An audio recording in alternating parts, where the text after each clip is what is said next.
ಹಬ್ಬ, ಹೇಗೋ ಒಂದ್ ತಿಂಗಳು ಇವ್ರ ಮನೆಯಲ್ಲೇ ಕಳೆದೋಯ್ತು.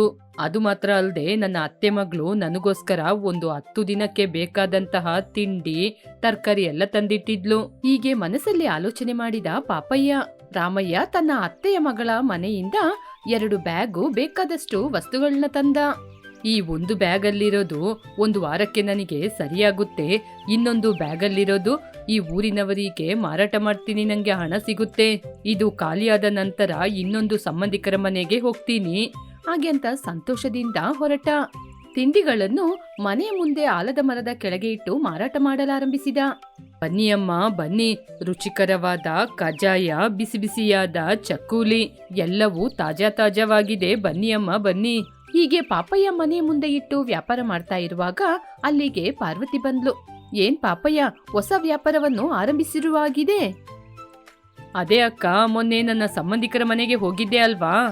ಮೊನ್ನೆ ನೀನು ಹೋಗಿ 10 ದಿನಗಳಾಯಿತು. ಇದನ್ನೆಲ್ಲ ಅವ್ರ ಮನೆಯಿಂದ ಏನು ನೀನು ಎತ್ಕೊಂಡ್ ಬಂದಿಲ್ಲ ಅಲ್ವಾ? ಏನತ್ತೆ ಹಾಗೆ ಮಾತಾಡ್ತಾ ಇದ್ದೀರಾ? ನಾನು ಹಾಗೆ ತರ್ತೀನಾ? ನಾನು ಸಣ್ಣ ವಯಸ್ಸಿಂದ ನೋಡ್ತಾ ಇದ್ದೀನಿ ಪಾಪಯ್ಯ. ನನಗ್ ಗೊತ್ತಿಲ್ವಾ ನಿನ್ ಬಗ್ಗೆ? ಸಗಣಿಯಲ್ಲಿ ಬಿದ್ರೆ ಕೂಡ ಹಣನ ತೊಳೆದು ಕೈಯಲ್ಲಿ ಇಟ್ಕೊಳ್ಳೋನು ನೀನು. ಇಲ್ಲಿ ನೋಡಿ ಅಕ್ಕ, ಹಾಗೆಲ್ಲ ಮಾತಾಡ್ಬೇಡಿ. ಈ ಲಾಡು, ಕಜಾಯ, ಚಕ್ಕುಲಿನ ನನ್ನ ಸಂಬಂಧಿಕರ ಊರಲ್ಲಿ ಮಾರಾಟ ಮಾಡ್ತಾ ಇದ್ರೆ ನಾನು ತಗೊಂಬಂದೆ. ಇದನ್ನ ತಿಂದು ನೋಡಿ ಎಷ್ಟೊಂದು ರುಚಿಯಾಗಿದೆ ಅಂತ. ತಿಂದು ನೋಡೋದಿದ್ರೆ ನಿಮಗೆ ಹೇಗ್ ಗೊತ್ತಾಗುತ್ತೆ? ಸರಿ, ಆಮೇಲೆ ನೋಡೋಣ. ಏನಕ್ಕ ಇಷ್ಟು ದೂರ ಹೇಳಿದ್ರು ಕೂಡ ತಗೊಳ್ಳೋದೆ ಹಾಗೆ ಹೋಗ್ತಾ ಇದ್ದೀರಾ? ಒಮ್ಮೆ ಚಕ್ಕುಲಿ ಕಜಾಯನ ತಿಂದು ನೋಡಿ, ಕೇವಲ ಒಂದಕ್ಕೆ 1 ರೂಪಾಯಿ ಮಾತ್ರನೇ. ಸರಿಯಪ್ಪ, 1 ಕೊಡು. ನೀನು ನಾನು ತಗೊಳ್ಳೋದಿದ್ರೆ ಬಿಡ್ತೀಯಾ? ಅದು ಹಾಗೆ ಬನ್ನಿ ದಾರಿಗೆ. ಹಾಗೆ ಅಂತ ಪಾರ್ವತಿಗೆ ಕಜಾಯ, ಚಕ್ಕುಲಿ ಹಾಗೇನೆ ಸ್ವಲ್ಪ ತರಕಾರಿಯನ್ನು ಮಾರಾಟ ಮಾಡಿದ. ಒಳ್ಳೇದಾಯ್ತು, ಪಾರ್ವತಕ್ಕನಿಗೆ ಸುಳ್ಳೇಳಿ ಹೇಗೋ ಮಾರಾಟ ಮಾಡ್ಬಿಟ್ಟೆ, ನನಗೆ ಹಣ ಲಾಭ ಬಂತು. ಹೀಗೆ ಪಾಪಯ್ಯ ಅವನ ಸಂಬಂಧಿಕರ ಮನೆಯಿಂದ ತಂದಂತಹ ತಿಂಡಿಗಳನ್ನು ಊರಿನವರಿಗೆ ಮಾರಾಟ ಮಾಡಿದ. ಹಬ್ಬ, ಇವತ್ತು ಒಳ್ಳೆ ಲಾಭ ಬಂದಿದೆ. ಇದೇ ರೀತಿ ನನ್ನ ಸಂಬಂಧಿಕರ ಮನೆಗೆ ಹೋಗಿ ತಿನ್ನುವಂತಹ ವಸ್ತುಗಳನ್ನು ತಗೊಂಬಂದು ಮತ್ತೆ ಮಾರಾಟ ಮಾಡಿದ್ರೆ ಒಳ್ಳೆ ಲಾಭ ಬರುತ್ತೆ. ಹೀಗೆ ಆಲೋಚನೆ ಮಾಡಿದ. ಹೀಗೆ 10 ದಿನಗಳು ಕಳೆಯಿತು. ಅವನ ಕೈಯಲ್ಲಿದ್ದ ತಿಂಡಿಗಳೆಲ್ಲ ಖಾಲಿಯಾದವು.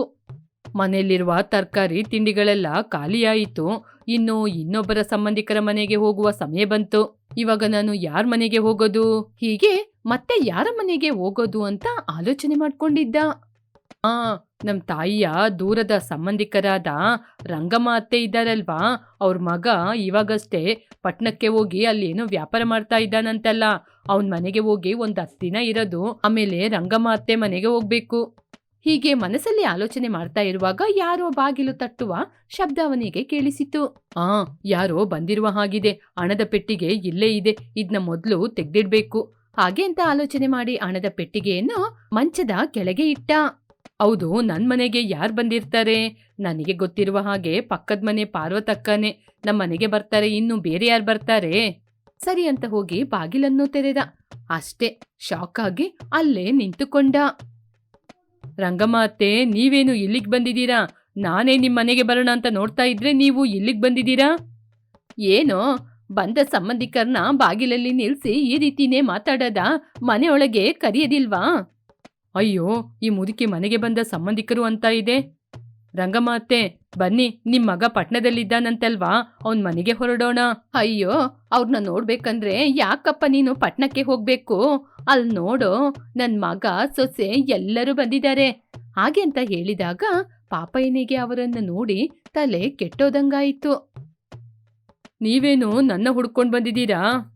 ಏನ್ ಪಾಪಯ್ಯ, ಹೇಗಿದೀಯಾ? ಚೆನ್ನಾಗಿದೀಯಾ? ಸರಿ ಬಾ, ಒಳಗೋಗಿ ಕೂತ್ಕೊಂಡ್ ಮಾತಾಡೋಣ. ಸರಿ ಗೋವಿಂದು, ಬಾಬಾ. ಹಾಗೆಂತ ಎಲ್ಲರೂ ಮನೆಯೊಳಗೆ ಹೋದ್ರು. ಏನು ಇಲ್ಲ ಪಾಪಯ್ಯ, ಗೋವಿಂದನಿಗೆ ಸ್ವಲ್ಪ ದಿನ ರಜೆ ಕೊಟ್ಟಿದಾರಂತೆ. ಅದಕ್ಕೇನೆ ಒಂದು 4 ದಿನ ನಿನ್ ಮನೆಯಲ್ಲಿ ಇದ್ದೋಗೋಣ ಅಂತ ಬಂದಿದೀವಿ. ನನ್ ಮನೇಲೇನಾ? ಅಯ್ಯೋ ಅತ್ತೆ, ನಿಮಗೆ ಗೊತ್ತು ತಾನೆ, ನನ್ ಮನೆಯಲ್ಲಿ ನನಗೆ ಮಲಗಕ್ಕೆ ಜಾಗ ಇಲ್ಲ. ಆಗಿರುವಾಗ ನಿಮಗೆ ಹೇಗತ್ತೆ? ಮತ್ತೆ ನಿಮಗೆ ಅಡಿಗೆ ಮಾಡಿ ಕೊಡಕ್ಕೂ ನನಗೆ ಗೊತ್ತಿಲ್ಲ. ಅದಕ್ಕೇನಪ್ಪ, ಪರವಾಗಿಲ್ಲ ಕಣೋ, ಈ ಇರುವ ಜಾಗದಲ್ಲಿ ಮಲ್ಕೊಳ್ಳೋಣ. ಇನ್ನು ಅಡಿಗೆಗ ನನ್ನ ಸೊಸೆ ವರಲಕ್ಷ್ಮಿ ಇದ್ದಾಳಲ್ವಾ, ಅವಳು ಮಾಡ್ತಾಳೆ. ಸರಿ, ನೀನು ಹೋಗಿ ಮಾರ್ಕೆಟಿಗೆ ಹೋಗಿ ತರಕಾರಿ ತಗೊಂಬ. ನನಗೇನೆ ತಿನ್ಲಿಕ್ಕೆ ಗತಿ ಇಲ್ಲ, ಇವರೇನು ಇಲ್ಲಿಗೆ ಬಂದಿದ್ದಾರೆ? ಏನೋ ನಾನು ಮಾತಾಡ್ತಾ ಇದ್ದೀನಿ, ನೀನೇನು ಆಲೋಚನೆ ಮಾಡ್ತಾ ಇದ್ದೀಯಾ? ಏನು ಇಲ್ಲ ಅತ್ತೆ, ನನ್ನ ಮನೆಗೆ ಸಂಬಂಧಿಕರು ಬಂದು ತುಂಬಾ ದಿನಗಳಾಯ್ತಲ್ವಾ, ಅದಕ್ಕೇನೆ ಆಲೋಚನೆ ಮಾಡ್ತಿದ್ದೀನಿ. ಸರಿ, ನೀನು ಮೊದಲು ಮಾರ್ಕೆಟಿಗೆ ಹೋಗಿ ತರಕಾರಿ ತಗೊಂಬ ಹೋಗು. ಸರಿ ಅತ್ತೆ, ನಾನು ಹೊರಡ್ತಾ ಇದ್ದೀನಿ. ಹಾಗೆ ಅಂತ ಸಂತೆಗೆ ಹೋಗಿ ತರಕಾರಿ ತಂದು ಕೊಟ್ಟ. ಹೀಗೆ ರಂಗಮ್ಮ ಅತ್ತೆ, ಮಗ ಗೋವಿಂದು, ಸೊಸೆಯಾದ ವರಲಕ್ಷ್ಮಿ 1 ವಾರಗಳ ಕಾಲ ಪಾಪಯ್ಯನ ಮನೆಯಲ್ಲೇ ಉಳ್ಕೊಂಡ್ರು. ಮನೆ ಖರ್ಚು ಎಲ್ಲ ಪಾಪಯ್ಯನ ಮೇಲೇನೆ ಬಿದ್ದಿತ್ತು. ಏನಿದು, ಈ ರಂಗಮ್ಮ ಅತ್ತೆ ಇಲ್ಲಿಂದ ಹೊರಡುವ ರೀತಿಯ ಕಾಣಿಸ್ತಾ ಇಲ್ಲ. ನಾನು ಕೂಡಿಟ್ಟ ಹಣ ಎಲ್ಲ ಇವರ 1 ವಾರದ ಖರ್ಚಿಗೆನೆ ಸರಿಯಾಯ್ತಲ್ಲ. ಪ್ರತಿದಿನ ಅಡಿಗೆ ಮಾಡಿ ಕೊಡೋದ್ರಿಂದ ನನ್ನ ಕೈಯಲ್ಲಿರುವ ಹಣ ಎಲ್ಲ ಖಾಲಿ ಆಗ್ತಿದೆ. ಇನ್ನು 2 ದಿನದಲ್ಲಿ ಎಲ್ಲವೂ ಖಾಲಿ ಆಗುತ್ತೆ. ಇವಾಗ ನನ್ನ ಕೈಯಲ್ಲಿ ಚಿಲ್ಲರೆ ಹಣ ಕೂಡ ಬಾಕಿ ಆಗಲ್ಲ. ಹೀಗೆ ದಿನದಿಂದ ದಿನಕ್ಕೆ ಪಾಪಯ್ಯನ ಕೈಯಲ್ಲಿರುವ ಹಣವೆಲ್ಲ ಖಾಲಿಯಾಯಿತು. ಒಂದು ದಿನ ರಂಗಮ್ಮ ಅತ್ತೆ, ಪಾಪಯ್ಯ, ಮನೆಯಲ್ಲಿ ತರಕಾರಿ ಎಲ್ಲ ಖಾಲಿಯಾಗಿದೆ, ಯಾಕೆ ನೀನು ಹೋಗಿ ತಂದಿಲ್ಲ? ಇಲ್ಲಿ ನೋಡಿ ಅತ್ತೆ, ಪ್ರತಿದಿನ ಮಾರ್ಕೆಟಿಗೆ ಹೋಗಿ ನಾನು ತರಕಾರಿ ತರಲಿಕ್ಕೆ ಸಾಧ್ಯ ಇಲ್ಲ. ಯಾಕೆಂದ್ರೆ ನನ್ನ ಕೈಯಲ್ಲಿ ಹಣ ಇಲ್ಲ. ನೀವು ಹಣ ಕೊಡಿ, ನಾನು ಬೇಕಾದ್ರೆ ಹೋಗಿ ತಂದ್ಕೊಡ್ತೀನಿ. ಏನಪ್ಪ ಪಾಪಯ್ಯ ಹೀಗೆ ಮಾತಾಡ್ತಾ ಇದ್ದೀಯಾ? ಮನೆಗೆ ಬಂದ ಸಂಬಂಧಿಕರ ಕೈಯಲ್ಲಿ ಯಾರಾದ್ರೂ ಹಣ ತಗೊಳ್ತಾರಾ? ಈ ವಿಷಯ ಹೊರಗಡೆ ಗೊತ್ತಾದ್ರೆ ನಮ್ಮ ಮರ್ಯಾದೆ ಹೋಗುತ್ತೆ. ಅದೆಲ್ಲ ನನಗೆ ಗೊತ್ತಿಲ್ಲ ಅತ್ತೆ, ನನ್ನ ಕೈಯಲ್ಲಿ ಕೂಡಿಟ್ಟ ಹಣ ಎಲ್ಲ ಖಾಲಿ ಆಯಿತು. ನೀವಿವಾಗ ಹಣ ಕೊಡ್ಲೇಬೇಕು. ಪಾಪಯ್ಯನ ಮಾತು ಕೇಳಿ ರಂಗಮ್ಮತ್ತೆ ಸ್ವಲ್ಪ ಹೊತ್ತು ಆಲೋಚನೆ ಮಾಡಿದ್ರು. ಸ್ವಲ್ಪ ಸಮಯದ ನಂತರ ಪಾಪಯ್ಯ, ನಾನ್ ನಿನ್ಗೆ ಒಂದ್ ಮಾತು ಹೇಳ್ತೀನಿ, ಕೇಳ್ತೀಯಾ? ಏನತ್ತೆ ಅದು? ನೀನು 10 ದಿನಗಳ ಕಾಲ ಅಂತ ನಿನ್ನ ಸಂಬಂಧಿಕರ ಮನೆಗೆ ಹೊರಟೋಗ್ತೀಯ. ಅವ್ರ ಮನೆಯಲ್ಲಿ 10 ದಿನಗಳ ಕಾಲ ಇರ್ತೀಯ. ಅಲ್ಲೋಗಿ ಸ್ವಲ್ಪ ವಸ್ತುಗಳನ್ನ ತಂದು ಆ ವಸ್ತುಗಳನ್ನ ಈ ಊರಲ್ಲಿ ಮಾರಾಟ ಮಾಡಿ ಹಣ ಸಂಪಾದನೆ ಮಾಡ್ತೀಯ. ಅದರಿಂದ ನೀನು ಲಾಭವನ್ನು ಸಂಪಾದನೆ ಮಾಡ್ತಿದೀಯಾ ಇಲ್ವಾ? ಏನತ್ತೆ ಹಾಗೆ ಮಾತಾಡ್ತಾ ಇದ್ದೀರಾ? ಅದಲ್ಲ ಪಾಪಯ್ಯ, ವಾಸ್ತವ ಸಂಗತಿ ಇದು. ಸಂಬಂಧಿಕರು ಅಂದ್ರೆ ಮನಸ್ಸಿಗೆ ಹತ್ತರವಾದ ಸಂಬಂಧ. ಒಬ್ಬರಿಗೊಬ್ಬರು ಸಹಾಯ ಮಾಡ್ಕೊಂಡು ಹೊಂದಾಣಿಕೆಯಿಂದ ಇರೋದು. ಆದ್ರೆ ನೀನು ನಿನ್ನ ಲಾಭವನ್ನು ಸಂಪಾದನೆ ಮಾಡ್ಕೋತೀಯ. ನಿನ್ ಮನೆಗೆ ಇವಾಗ ನಾವು ಬಂದಾಗ 10 ದಿನ ಇದ್ದಿದ್ದಕ್ಕೇನೆ ನನ್ ಜೊತೆ ಖಾಲಿ ಆಯ್ತು ಹಣ, ನಿಮ್ ಜೊತೆ ಇದ್ರೆ ಕೊಡು ಅಂತ ನಮ್ ಜೊತೆ ಕೇಳ್ತೀಯ. ನೀನೋಗಿ ಅವ್ರ ಮನೇಲಿ ಅಷ್ಟು ದಿನ ಇದ್ದಿದ್ ಮಾತ್ರ ಅಲ್ಲದೆ ಎಲ್ಲ ವಸ್ತುಗಳನ್ನ ತಗೊಂಡ್ಬರುವಾಗ ಅವ್ರಿಗೂ ಕೂಡ ಇದೇ ಕಷ್ಟ ತಾನೇ ಆಗುತ್ತೆ. ಹೀಗೆ ರಂಗಮ್ಮ ಅತ್ತೆ ಪಾಪಯ್ಯನಿಗೆ ಹೇಳಿದಾಗ ಅವನಿಗೆ ಅಸಲು ವಿಷಯ ಅರ್ಥವಾಯಿತು. ಯಾವತ್ತು ಸಂಬಂಧಿಕರ ಮನೆಗೆ ಹೋಗಿ ತುಂಬಾ ದಿನ ಎಲ್ಲ ಇರಬಾರ್ದು. ಯಾಕೆಂದ್ರೆ ಆತಿಥ್ಯ ತುಂಬಾ ದಿನ ಚೆನ್ನಾಗಿರಲ್ಲ. ಅವು ಸಂಬಂಧಿಕರ ಮನೆಗೆ ಹೋಗಿ ತುಂಬಾ ದಿನ ಇದ್ರೆ ಅವರಿಗೆ ಭಾರ ಅಧಿಕವಾಗುತ್ತೆ. ನಿಜವಾದ ಸಂಬಂಧ ಅನ್ನೋದು ಭಾರವಾಗಿ ಇರಬಾರ್ದು. ಅವರಿಗೆ ಯಾವ ತೊಂದ್ರೆನೂ ಕೊಡಬಾರ್ದು. ನೀನ್ ಅರ್ಥ ಮಾಡ್ಕೋ. ಪಾಪಯ್ಯನಿಗೆ ಆ ಮಾತು ಕೇಳಿ ನಾಚಿಕೆ ಆಯಿತು. ರಂಗಮ್ಮ ಅಜ್ಜಿ ಹೇಳಿದ ಮಾತು ಅವನ ಎದೆಗೆ ಚುಚ್ಚಿದಂತಾಯಿತು. ಅತ್ತೆ, ನೀವ್ ಹೇಳಿದ್ದು ನಿಜಾನೇ. ಇನ್ನು ನಾನು ಯಾರ ಮನೆಗೆ ಹೋಗಿ ತುಂಬಾ ದಿನಗಳ ಕಾಲ ಇರೋದಿಲ್ಲ. ನಾನು ಇನ್ಮುಂದೆ ಕಷ್ಟಪಟ್ಟು ಹಣ ಸಂಪಾದನೆ ಮಾಡ್ತೀನಿ. ಅದೇ ಒಳ್ಳೇದು ಕಣೋ ಪಾಪಯ್ಯ. ಕಷ್ಟಪಟ್ಟು ದುಡಿದ್ರೇನೆ ಆ ಹಣಕ್ಕೆ ಒಂದು ಬೆಲೆ ಇರೋದು. ಅತ್ತೆ, ನನ್ನನ್ನು ಕ್ಷಮಿಸಿ. ಇನ್ಮುಂದೆ ನಾನು ಕಷ್ಟಪಟ್ಟು ದುಡಿದು ಹಣವನ್ನು ಸಂಪಾದನೆ ಮಾಡ್ಕೋತೀನಿ. ಇನ್ಮುಂದೆ ಈ ರೀತಿ ಕೆಲಸನ ಯಾವತ್ತೂ ಮಾಡಲ್ಲ. ಅಂದಿನಿಂದ ಪಾಪಯ್ಯ ತನ್ನ ಅಭ್ಯಾಸವನ್ನು ಬದಲಾಯಿಸಿಕೊಂಡ. ಸಂಬಂಧಿಕರ ಮನೆಗೆ ಹೋಗಿ ಅವನಿಗೆ ಬೇಕಾದದ್ದನ್ನು ಸಂಪಾದನೆ ಮಾಡೋದನ್ನ ಬಿಟ್ಟು ಕೆಲಸಕ್ಕೆ ಹೋಗಿ ಸಂಪಾದನೆ ಮಾಡಲಾರಂಭಿಸಿದ. ಒಂದು ದಿನ ಸೋಮಾರಿಯಾದ ತಿಪ್ಪಣ್ಣ ತುಂಬಾ ಕುಡಿದು ಮನೆಗೆ ಬಂದ. ತಿಪ್ಪಣ್ಣ ತುಂಬಾ ಕುಡ್ದಿದ್ದಾನೆ ಅಂತ ಅವನ ಹೆಂಡತಿ ತುಂಬಾ ಕೋಪದಿಂದ, ಈ ಆಳಾದ ಮನುಷ್ಯ ಇವತ್ತು ಕೂಡ ಮತ್ತೆ ಕುಡ್ಕೊಂಡ್ ಮನೆಗ್ ಬಂದಿದ್ದಾರೆ. ನನಗೇನ್ ಮಾಡೋದು ಅಂತ ಅರ್ಥ ಆಗ್ತಾ ಇಲ್ಲ. ಏನ್ರಿ, ನೀವೀಗೆ ಕುಡಿಯುವ ಹಣವನ್ನು ಮನೆಗೆ ಕೊಟ್ರೆ ಮನೆಗೆ 2 ದಿನಕ್ಕೆ ಬೇಕಾದ ವಸ್ತುಗಳನ್ನ ತಗೊಳ್ತೀನಲ್ವಾ? ಅಬ್ಬಬ್ಬಾ, ಮನೆಗ್ ಬಂದ ತಕ್ಷಣ ಏನೇ ನಿನ್ ತಲೆನೋವು? ಅದಕ್ಕೇನೆ ನಾನು ಕುಡ್ಕೊಂಬರೋದು. ಮೊದ್ಲು ಬಂದು ತಿನ್ರಿ. ಹಾಗೆ ಅಂತ ಹೇಳಿದ ತಕ್ಷಣ ತಿಪ್ಪಡು ಅಲ್ಲಿಂದ ಏನು ಮಾತನಾಡದೆ ಹಿಂದೆ ಹೊರಟು ಹೋದ. ಆವಾಗ ನೋಡಿದ್ಲು, ತಿಮ್ಮಣ್ಣನ ಬಟ್ಟೆ ಪೂರ್ತಿಯಾಗಿ ಹರಿದೋಗಿತ್ತು. ಏನ್ರಿ ನಿಮ್ ಬಟ್ಟೆ ಈ ರೀತಿ ಹರಿದೋಗಿದೆ? ಎಲ್ಲಾದ್ರೂ ಕುಡ್ದು ಬಿಟ್ಟು ಯಾರ ಜೊತೆ ಆದ್ರೂ ಜಗಳ ಮಾಡ್ಕೊಂಡ್ರಾ? ಏನ್ರಿ, ಏನಾಯ್ತು ಹೇಳ್ರಿ? ಯಾರ ಜೊತೆ ಆದ್ರೂ ಜಗಳ ಮಾಡಿದ್ರಾ? ಆದ್ರೆ ಯಾರ ಜೊತೆ ಜಗಳ ಮಾಡುವ ಧೈರ್ಯ ನಿಮಗಿಲ್ಲ. ನಿಮ್ಮ ಬಟ್ಟೆ ಹೇಗೆ ಹಾಗೆ ಆಯ್ತು ಅಂತ ಹೇಳ್ರಿ. ಶಾಂತ ಕೇಳಿದ ತಕ್ಷಣ ತಿಮ್ಮಯ್ಯನಿಗೆ ಏನ್ ಮಾಡ್ಬೇಕು ಅಂತ ಗೊತ್ತಾಗ್ಲಿಲ್ಲ. ಅಯ್ಯೋ, ನಾನು ಕುಡ್ಕೊಂಡು ನಾಯಿ ಜೊತೆ ಜಗಳ ಆಡ್ದೆ ಅಂತ ಇವಳಿಗೆ ಗೊತ್ತಾದ್ರೆ ಅಯ್ಯೋ ನನ್ನ ಬೈತಾಳಲ್ಲಪ್ಪ. ಮೊದ್ಲೇ ಇವಳು ಸರಿಯಾದ ಗಂಡು ಬಿರಿ. ಹೀಗೆ ಅವನು ಆಲೋಚನೆ ಮಾಡ್ತಿರುವಾಗ, ಏನ್ರಿ ಬಟ್ಟೆ ಹೇಗೆ ಹರಿದೋಯ್ತು ಅಂತ ನಾನ್ ಕೇಳ್ತಾ ಇದ್ರೆ ನೀವೇನೋ ಆಲೋಚನೆ ಮಾಡ್ತಾ ಇದ್ದೀರಾ? ಅದಾ, ಬರುವ ದಾರಿಯಲ್ಲಿ ನಾನು ಬಿದ್ಬಿಟ್ಟೆ ಕಣೆ. ಹಾಗೆ ಬಟ್ಟೆ ಹರಿದೋಗಿ ಹೀಗೆ ಗಲೀಜಾಗಿದೆ. ಹೌದಾ, ಅದೇನಾ ವಿಚಾರ? ಹಬ್ಬಬ್ಬ, ಹೀಗೆ ಸುಳ್ಳೇಳಕ್ಕೂ ನಿಮಗೆ ತುಂಬಾನೇ ಧೈರ್ಯ ಬೇಕು ರೀ. ನಿಮ್ಮಂತವನಿಗೆ ಮನೇಲೇನಾದ್ರೂ ಕೆಲಸ ಮಾಡಿ ಅಂದ್ರೆ ನಿಮ್ ಕೈಯಲ್ಲಿ ಸಾಧ್ಯನೇ ಇಲ್ಲ. ಆದ್ರೆ ಕೆಲ್ಸಕ್ಕೆ ಹೋಗದೆ ಹೊಟ್ಟೆ ತುಂಬಾ ಕುಡಿದು ನಾಯಿಗಳ ಜೊತೆ ಜಗಳ ಆಡಕ್ಕೆ ಮಾತ್ರ ನಿಮ್ಗೆ ಧೈರ್ಯ ಇದೆ.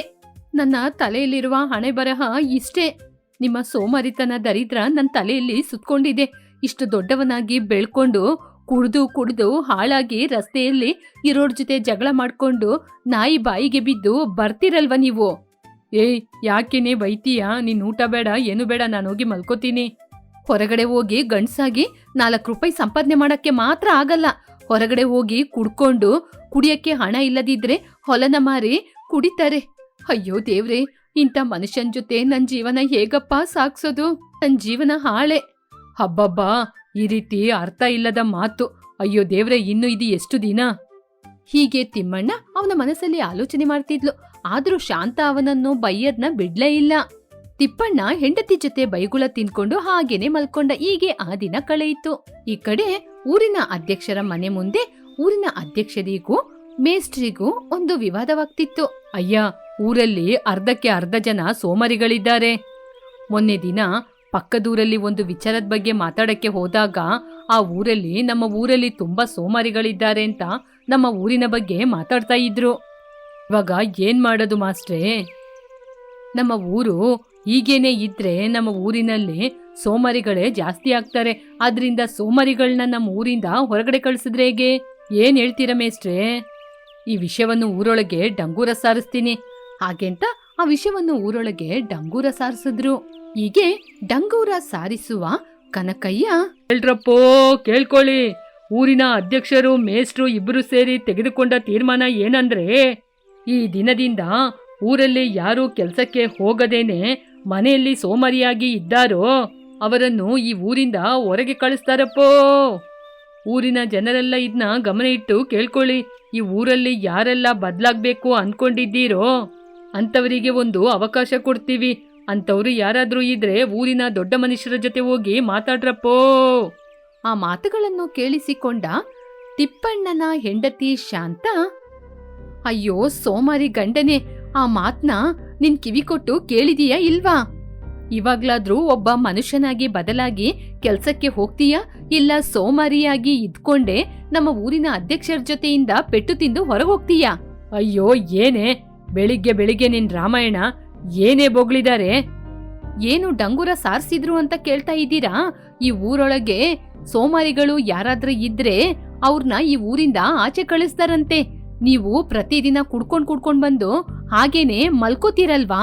ಹೀಗೆ ಸೋಂಬೇರಿಯಾಗಿ ಇದ್ದೀರಲ್ವಾ? ನಿಮ್ಮಂತವ್ರು ತಿದ್ಕೊಂಡು ಕೆಲ್ಸಕ್ಕೆ ಹೋಗ್ಬೇಕಂತೆ. ಹೌದಾ? ಹಾಗಾದ್ರೆ ಇವಾಗ ಏನ್ ಮಾಡದೆ ಶಾಂತ? ಹಾಗೆ ಅಂತ ಕೇಳ್ತಾ ಇರುವಾಗ ಅದೇ ಸಮಯಕ್ಕೆ ಊರಿನ ಅಧ್ಯಕ್ಷರು ತಿಪ್ಪಣ್ಣನ ಕರ್ಕೊಂಬರ್ಲಿಕ್ಕೆ ಇಬ್ಬರು ವ್ಯಕ್ತಿಗಳನ್ನು ಕಳಿಸಿದ್ರು. ಏ ತಿಪ್ಪಣ್ಣ ಬಾ, ಅಧ್ಯಕ್ಷರು ನಿನ್ನ ಕರ್ಕೊಂಬರಕ್ ಕೇಳಿದ್ದಾರೆ. ನೀವು ಮುಂದೆ ಹೋಗಿ, ನಾನು ಬರ್ತೀನಿ.